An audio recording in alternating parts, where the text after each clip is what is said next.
怎么样？他同意了吗？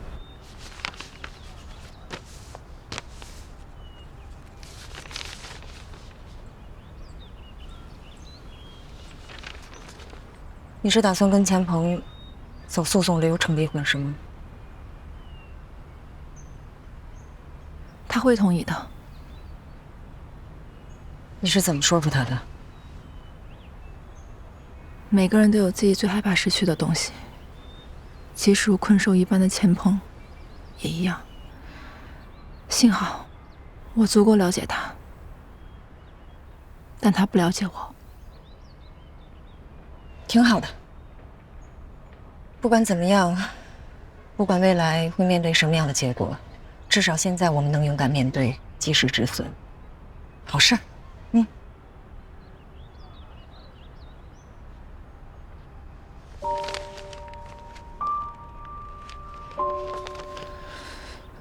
师傅，你说这场婚姻带给了我什么？我真的很期待那场风光的婚礼，但是最近我挨个给朋友打电话，婚礼取消了，钱鹏被抓了，我要离婚了。我也不想就这么离婚，可是我真的没有办法。人都有权利站在自己的立场上去选择自己想要的生活，没什么错的。那接下来呢？打算怎么办？欠的那些债务，我会自己想办法把它还清的。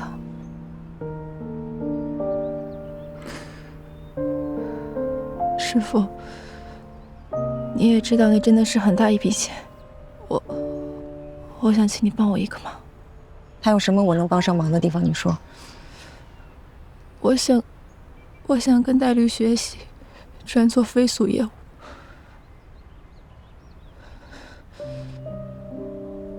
师傅，我没有别的意思，我只是太缺钱了。非俗业务如果运气好，一场资产官司可能会有7位数的进账。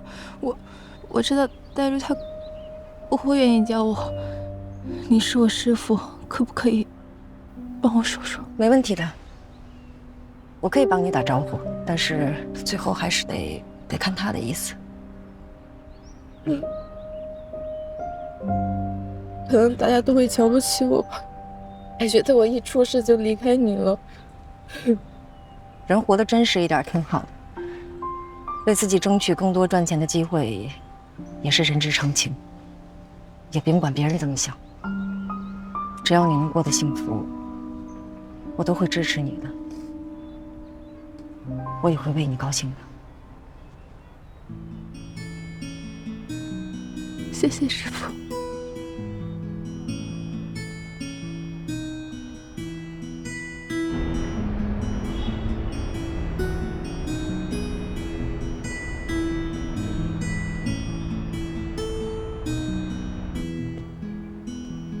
来，左胳膊抬起，吸气，呼气的时候眼睛看向天花板。好，感受侧腰的拉伸，呼气，看天花板。裴玲姐，林小云她想跟着你学习，我带了她几年，这个孩子吧，勤奋上进，服从性也好，跟着你不会太累的。离婚之后，我业务量大不如前，大家都知道。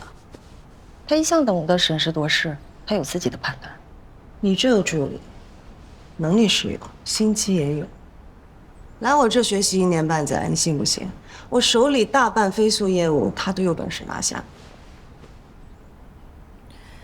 有野心也不算是坏事儿，你我要是没野心，也走不到今天的位置，对不对？我一直觉得，林小云这姑娘年纪不大，心机很重，不讨人喜欢。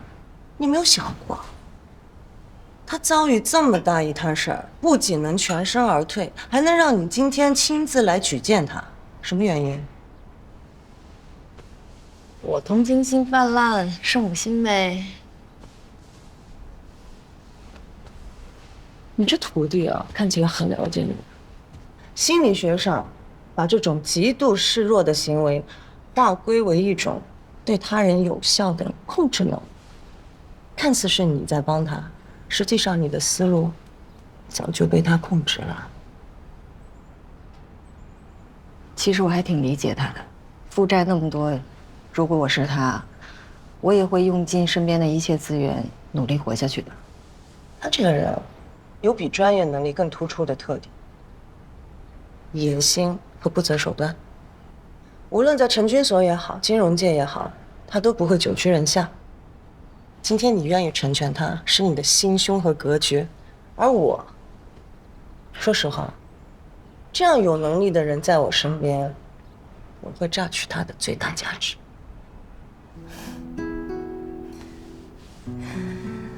我怎么觉得你离婚之后变得更通透了呢？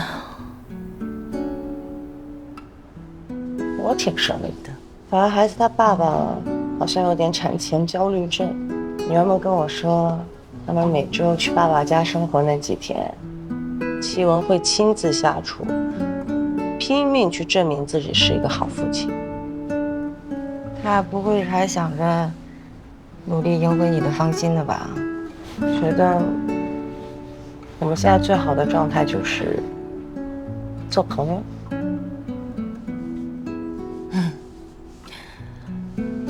你的未来变幻莫测，我很期待。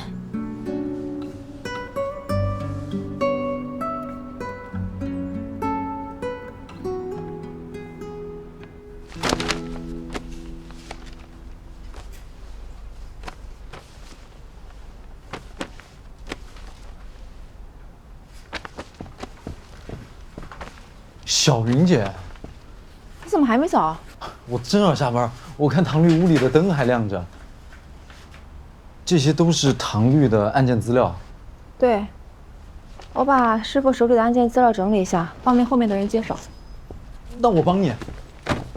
你把那边的资料都整理好，放在这个架子上。好，要得。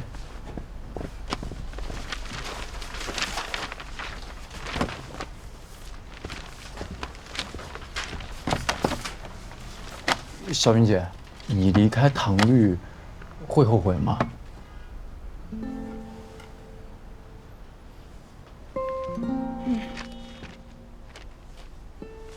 比起后悔，更多的是遗憾吧。我来成军所第一天就跟着师傅了，是师傅教会我如何做一名真正的律师，只是没有想到会以这样的方式离开。那你把债还了再回来呗，唐律一样会再接纳你的。真能这样就好了。这次的事情教会我一个道理：人生的路都是自己选的，往前走就没法再回头。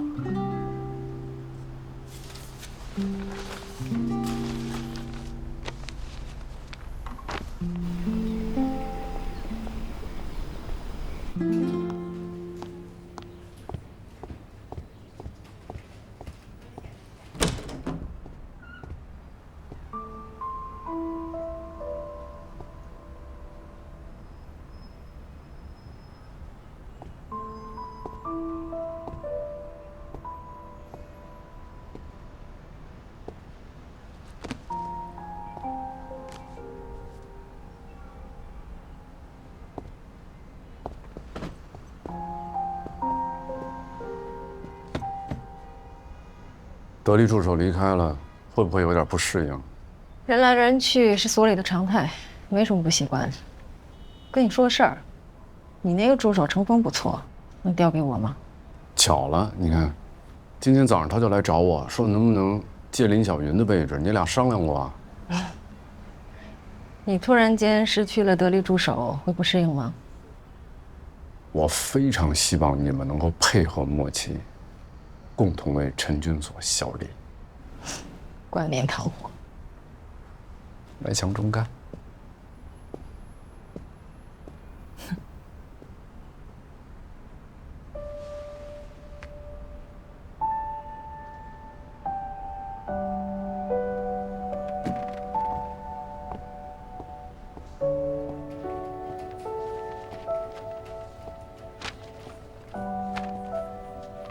看着小云和钱鹏走到如今这步，总忍不住想起他们当初互相搀扶着往前闯的模样。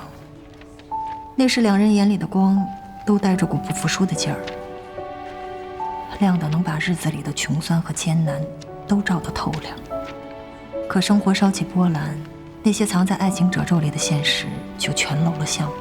婚姻哪是两情相悦就够的？经济算计、工作分歧、想法偏差，哪怕一点点都成了难关。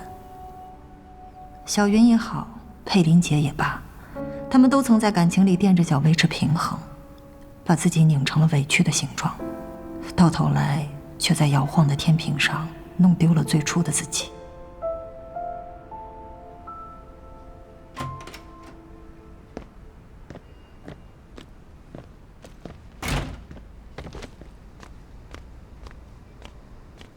今天这么早下班啊？嗯。哎呀，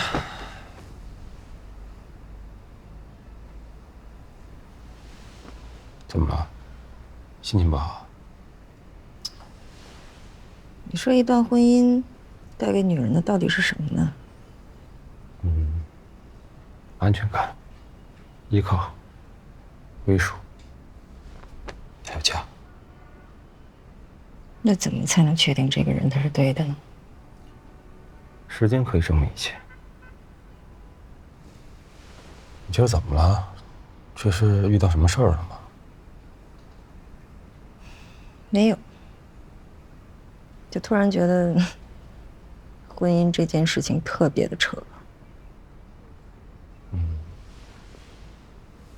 婚姻扯不扯我不知道，我只知道人在心情不好的时候吃点甜的，会感觉好很多。哎，昨天我正好做了一份提拉米苏放冰箱里了，我去拿给你尝尝。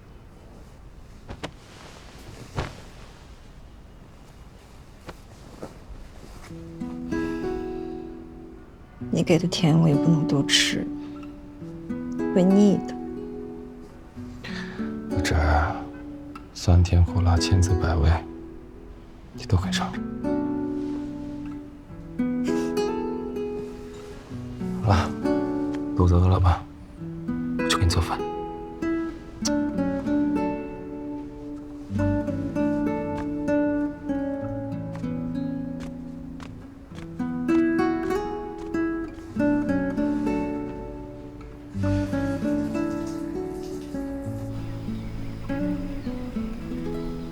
这是不可能同意的，康主任，你开会的时候可是说好了，大家要业务共兴，协作共赢。现在戴律师傅，自己人背后拆台，这算怎么一回事？罗律和小杨跟了大半年的 HY 公司，突然点名要戴律负责。康主任，我说明一下，这事我不是冲你。知道了。你告诉我凭什么？凭什么？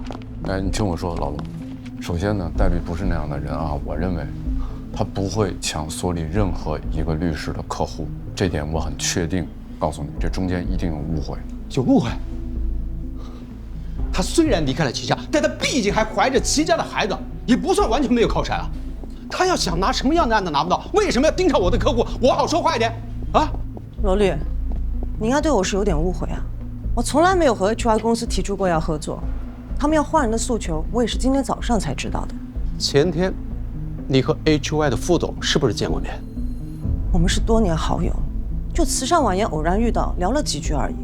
聊了几句而已，对方就改变了主意，更换了合作律师。但你真是好本事。罗律，大家同事这么多年，戴律什么人品都是有目共睹的。你这么大年纪，也算是所里的前辈律师了。像换人换律所这种常有的事儿，你又何必阴阳怪气的问责戴律呢？黄主任。你怎么说？那我会跟 HY 那边沟通，然后给大家一个满意的答案。你看这样行吗？行，我听康主任的。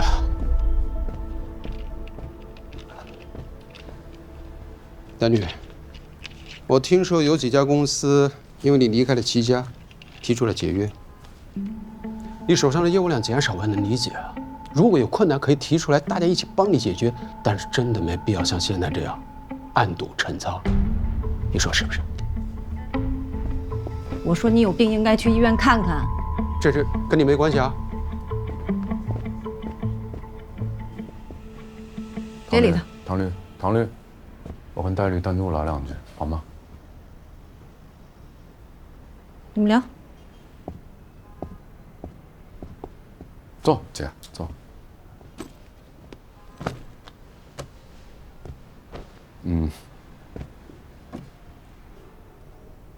别放心上啊，走几个长发很正常，真的。那几家公司跟咱们合作，本来就是为了想跟齐家攀上关系，所以现在离开了，情理之中，意料之中，我一点都没放在心上。我也希望你不要放在心上，好吗？抱歉啊，我的私事看来还是影响到律所了。啊，不，这些事儿小事儿不要放在心上。我想跟你聊的是，前两天齐总找过我，啊，他跟我说，你把启通金融的长法业务交给了林小云。他这人边界感不强，我想和他保持点距离。至于林小云，我会带他。我知道你会带的，我也知道你的初衷。现在此时此刻的你，比任何时候都需要案子。姐，有的时候人生发生了一些改变，可能就是要相应的付出一些代价。从我这儿能做的就是新的案源，我会极度向你倾斜。但是，非诉案子本来就不多，所以如果我是你的话，可以多尝试一些其他类型的案子。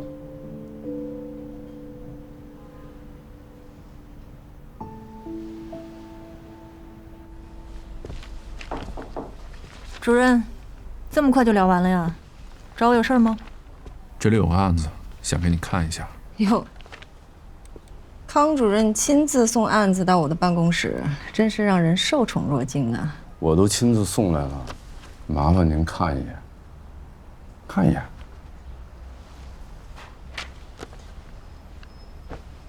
这个案子我知道，一审判决王新朗过失致人死亡罪。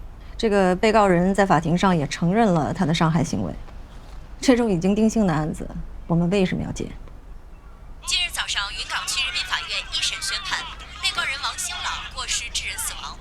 而自宣判公布，被告一众工友聚集在法院外为其鸣冤，声称其被误判。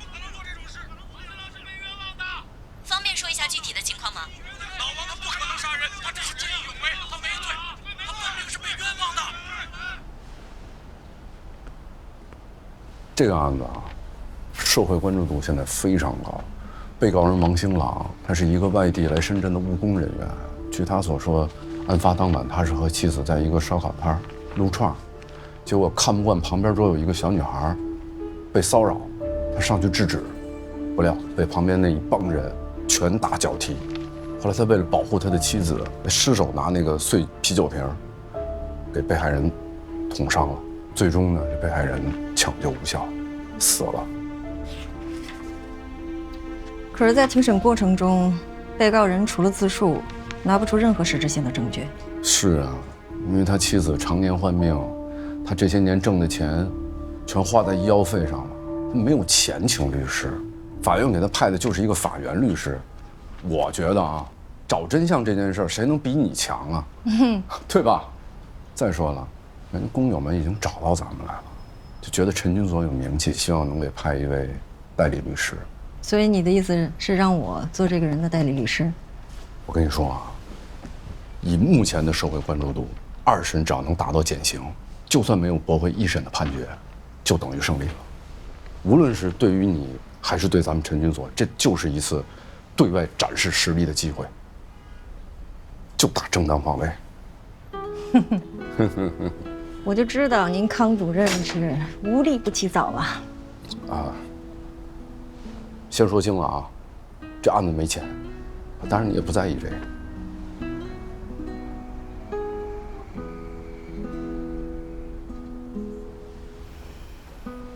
我这个人确实也不大在意钱。我觉得你说的有道理，我考虑考虑打分你。太可以了，好好考虑。主任，佩林姐的事儿，你是怎么打算的？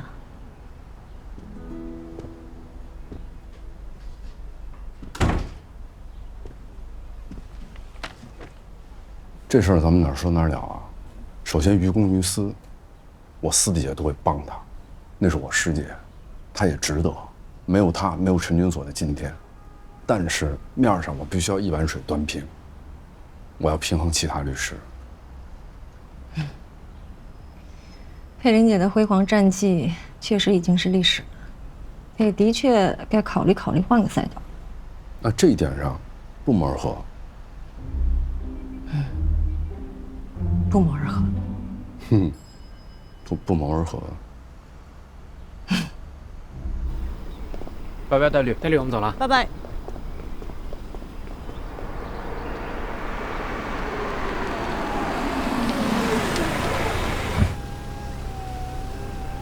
美女，我送你啊。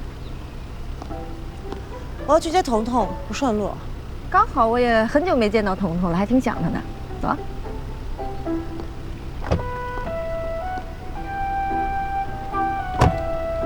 彤彤看见你肯定很开心啊。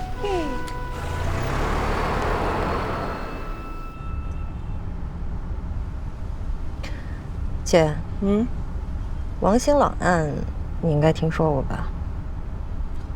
有听说过，这案子网上的热度还挺高的。怎么了？这个案子我仔细研究过了，事实清楚，关键就在于取证。一审的律师显然没有尽心尽力。现在只要能证明王兴朗供词的真实性，这个案子还是存在很大的辩护空间的。你的意思是？我的意思是，这个案子应该你来打。别开玩笑了，我很久没打过刑事案件了。你很久没打，又不证明你就不能打。我刚来律所的时候，可是见识过你在法庭上的风采。后来只不过是因为齐家的原因，陈主任才让你选择了非诉案件。更何况，我现在吧，不想打这种压力过大的案子，我想多留点时间来谈恋爱。这案件关注度很高，我觉得你来打才是更适合的。我觉得你更需要这个案子来回到你的主战场，让关注这个案子的人也能更多的关注到你。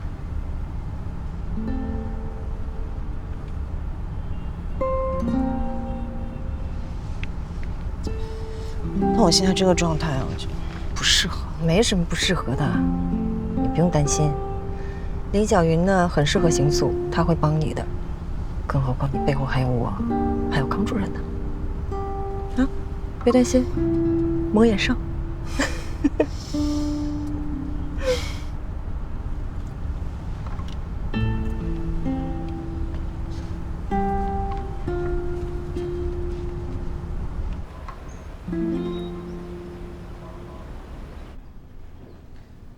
我是陈军律师事务所的律师戴佩玲，这一位是林小云律师。我们受你公有委托，作为你的辩护人负责这起案件，为你提供专业的法律帮助，请问你是否同意？我同意。那接下来，我们有几个问题要问你，你想清楚再回答，一定要认真回忆，千万不要遗漏，更不要隐瞒。好的。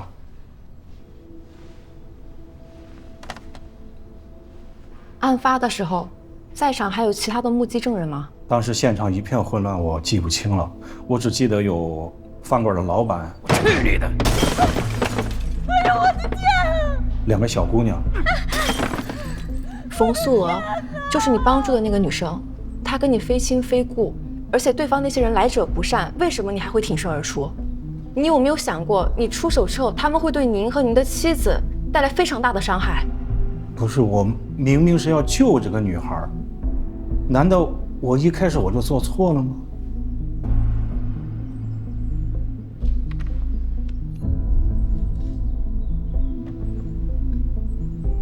仅从现在这个结果来看，我们很难说得清楚到底谁对谁错，所以才需要法律来判定。虽然一审判决没有得到我们想要的结果，但是还是希望你能够相信法律，相信我们。如果你问心无愧的话，法律一定能够给到你一个正确的答案。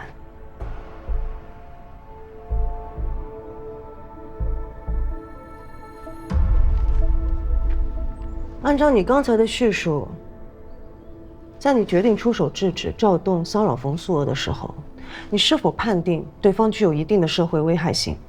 又或者说，你是否确定如果不制止，冯素娥就一定会遭到不法伤害？是的。我们家里的微信怎么了？赵栋先是骚扰，见他不愿意，就开始殴打他，并要把他拖走。如果这个时候再不制止，我相信这个女孩一定会受到侵害的。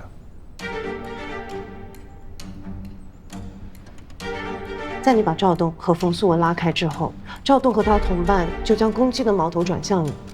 在你反抗之前，你是否认为自己和家人的生命安全会受到伤害？是的，他们一开始就群殴我，我见他们人多，我就抱住了头。这时我老婆上来劝架，赵栋一脚把我老婆踹倒在地上。我为我的老婆不再受伤害，所以我要把他们给推开。在你把赵栋推开之后，他是否继续对你实施伤害行为？是的，他拿起了椅子要砸我老婆，我见状上去就抱着了他，没想到他力气特别大，就掐住了我的脖子，让我无法呼吸。杀死你！今天必须弄死你！如果我要不反抗，他肯定要把我给掐死。去，弄个媳妇儿，弄个媳妇儿，快点吃，快！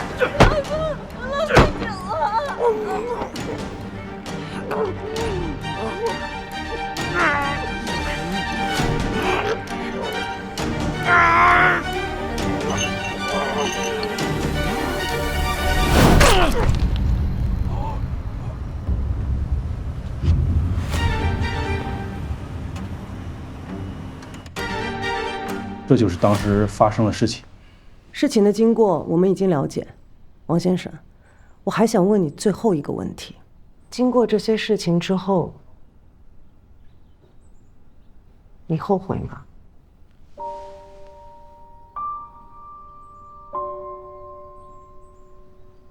后悔，我后悔杀人，我后悔没有保护好我老婆。但是，如果再来一次，我还会站出来救这个女孩。在这一点上，我永远不会改变，不会后悔。两位律师，谢谢了。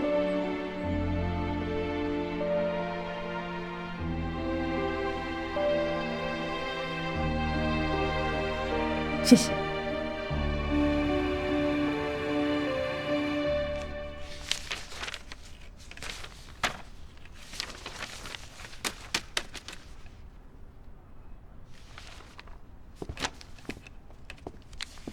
这个是今天在看守所和王新朗的会面笔录，麻烦你整理一下。明天我再去案发现场看看，看能不能找到那天的目击证人。哎，小云姐，啊，王新朗他怎么样啊？情绪还算稳定，不过我们没有告诉他，他妻子还在医院昏迷。不过王新朗挺聪明的，戴律问的问题他都能答上来。没想到戴律处理刑事案件也这么厉害。哦，真的好羡慕你啊，能跟戴律去这个案子。程芳，你为什么想做律师啊？我啊，啊，当律师是我的理想，因为我觉得当律师可以保护家人跟朋友，还可以保护应该被保护的人，还可以保护我自己。你呢，小云姐？应该是我羡慕你。对我来说，理想是奢侈品，不能当饭吃。王新朗的案子不挣钱，如果我不多跟几个案子，可能连这个月的房租都交不上。赶紧吃吧，吃完早点下班。没事，小云姐，我陪你加班。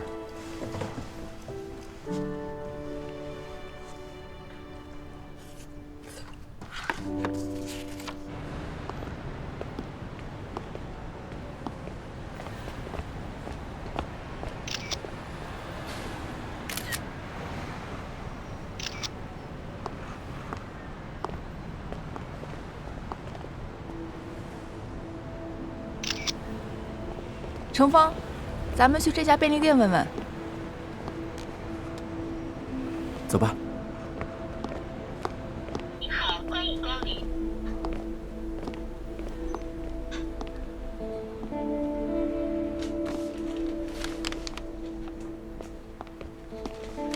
老板，哎，我想问一下，旁边那个烧烤店几点开门，你知道吗？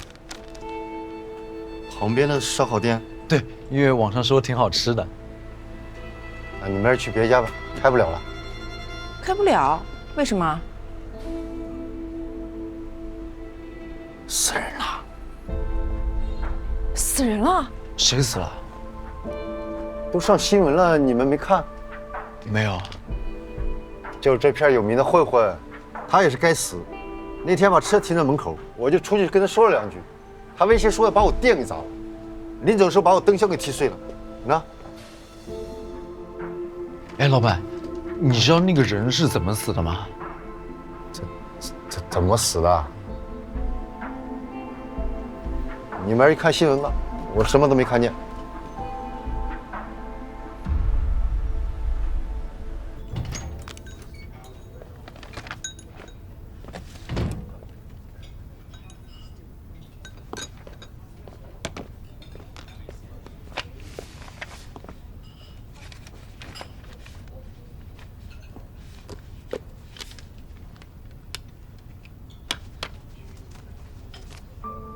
你好，冯女士，我是王新朗案的2审代理律师戴佩玲。我们今天的对话全程录音录像。这是我们的证件、律所证明和准许通知书。怀孕了还出来工作？有什么问题吗？只是觉得你也不年轻了，保胎应该很辛苦吧？律师姐姐也为了出名太拼了。当天的事情我已经跟警察、审判长都讲过了，不要在我身上浪费时间。我尊重每一个生命，对我的孩子如此，对我的当事人更是如此。冯女士，我们聊聊那天发生的事吧。这里是你的2份证词，一份是庭审前你跟吴律师说的，证实死者赵栋当晚对你存在骚扰、殴打行为，王新朗是见义勇为，出手相助你，没错吧？但是在1审开庭时，你改变了证词，声称虽然遭到殴打，但之后失去意识，没看到王新朗的任何行为。就是这一句“没看到”，是最终王新朗被定罪的原因之一。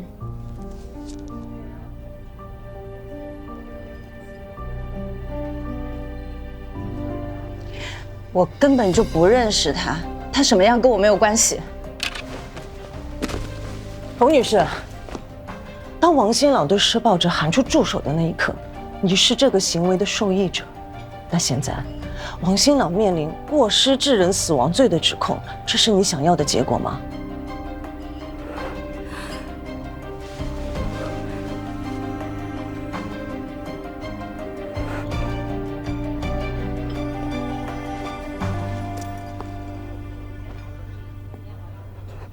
我没想过会这样，要王新朗一家人去承受这件事情的全部恶果，你良心过意得去吗？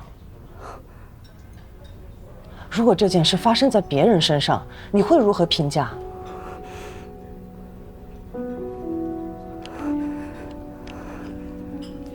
当然，你可以选择明哲保身，但假设在那天晚上，王新朗也是明哲保身的态度呢？你觉得会发生什么？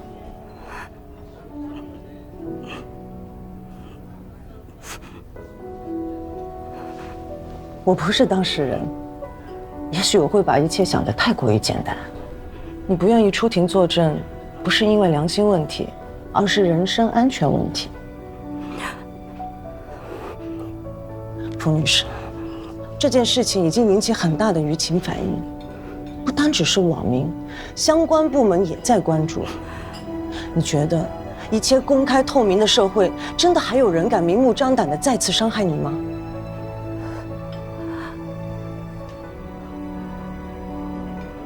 如果你还有顾虑，你可以告诉我，你的人身安全一定能够得到保护。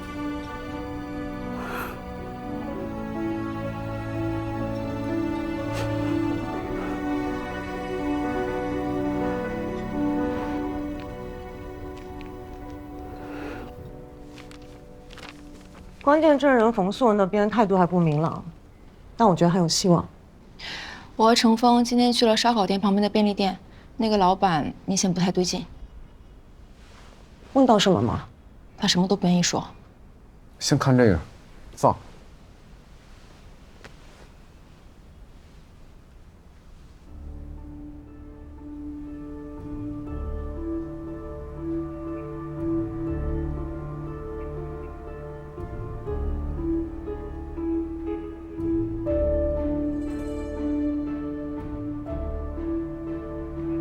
这个遮阳伞挡住了案发现场。烧烤店门口的监控录像有吗？警察询问过老板娘，那个方位的监控坏了，什么都没录到。少峰之前了解过，说赵栋还有一群狐朋狗友。这帮狐朋狗友一定已经找到了这3位关键证人，并且一定是用了下作的手段，逼迫他们隐瞒真相。所以现在还是得找到烧烤店老板娘，她的证词很关键。是的。你再放一遍。好。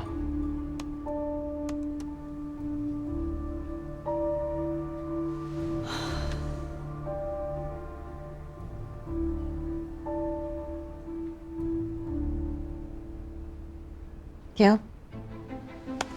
那左上角放大一下。左上角。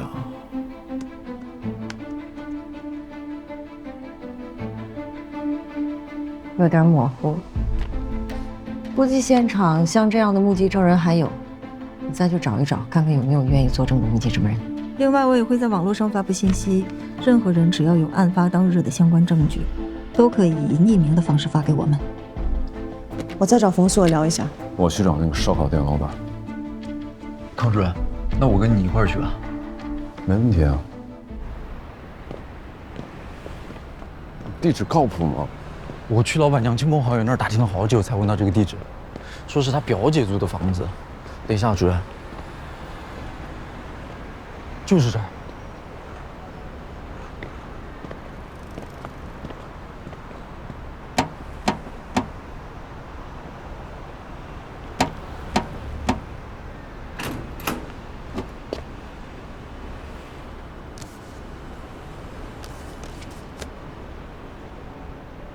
你好，这一墙的奖状都是你女儿的。王兴朗的儿子比她小，小学2年级。王兴朗在这儿打工，他儿子跟他爷爷奶奶在外地生活。王兴朗的老婆常年住院，所以他孩子一边上学一边照顾他妈妈。过失致人死亡罪，王兴朗至少要面临3年起步的刑期。这样的判罚，无论是对他，还是对他的家庭，还是对他的孩子，影响太大了。老板娘，你想想看，如果王兴朗是见义勇为的好人，那他就不该是这个结果呀。你也是好人，你们好人就应该互相帮忙啊。我不是什么好人，你们啊也不用给我讲什么大道理，公平不公平的，我是听不懂。我只知道这件事儿跟我没关系啊。是跟你没关系，但是这个恶性事件发生在你的店里啊。什么意思啊？啊，是我让他去骚扰女顾客的吗？是我让他王兴朗多管闲事的？我让他们打人的了？我也是受害者呀！啊，店被他们炸成那个样子，我这生意都没办法做了。你们能耐大，你们去找那帮混蛋去啊！反正啊，我是什么也没看到，什么也不知道。你们店里的监控录像还有吗？坏了。老板娘，你确定吗？是真坏了还是被他们砸坏了？你不敢说？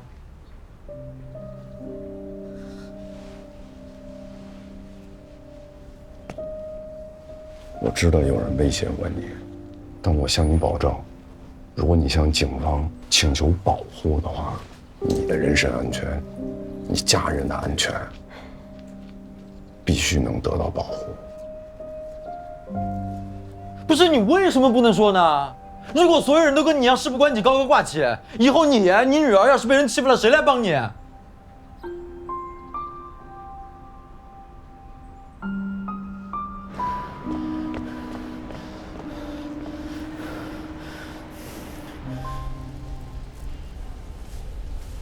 给你拿好了。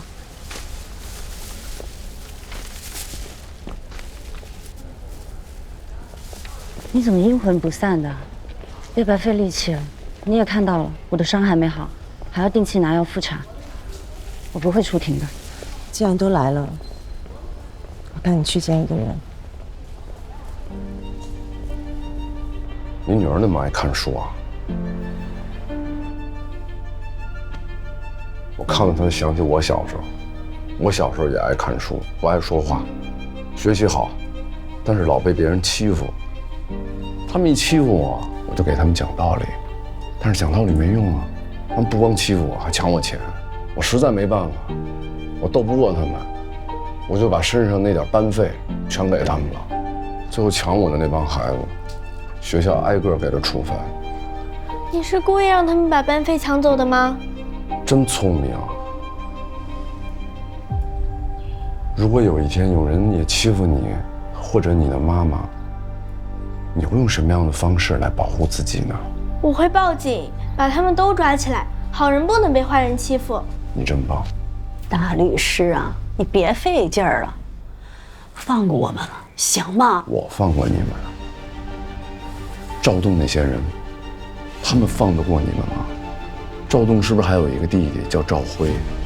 他们那帮人在你的店里闹事一次两次吗？他们常年在你店里闹。赵栋在你店里出了事儿，王新朗因为救人反而被判刑。你告诉我，那些人难道不会变本加厉？会不会得寸进尺，无法无天？这次是别人的事儿，以后呢？你跟你女儿怎么办？如果有一天他们欺负到你女儿头上，谁能保护她？个人之勇叫孤单，社会之勇叫群英。你只是站出来，把你看到的真相说出来，就这么简单，你就可以为自己穿上一件保护自己的铠甲。你怎么做，你的女儿在看着，你是她的榜样。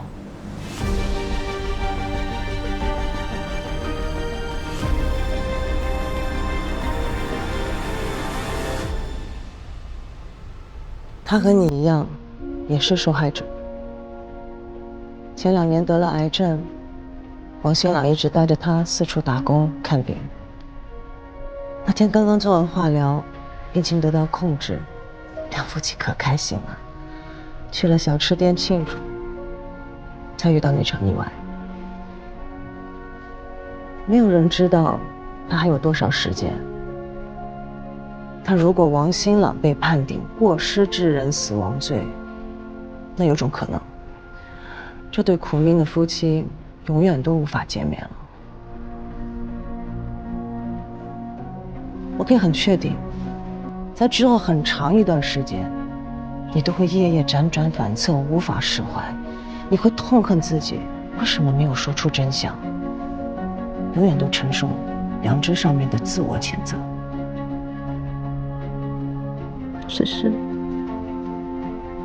我只是想快点结束这一切，回到原本平静的生活里。如何结束？以什么样的方式结束？将由你来决定。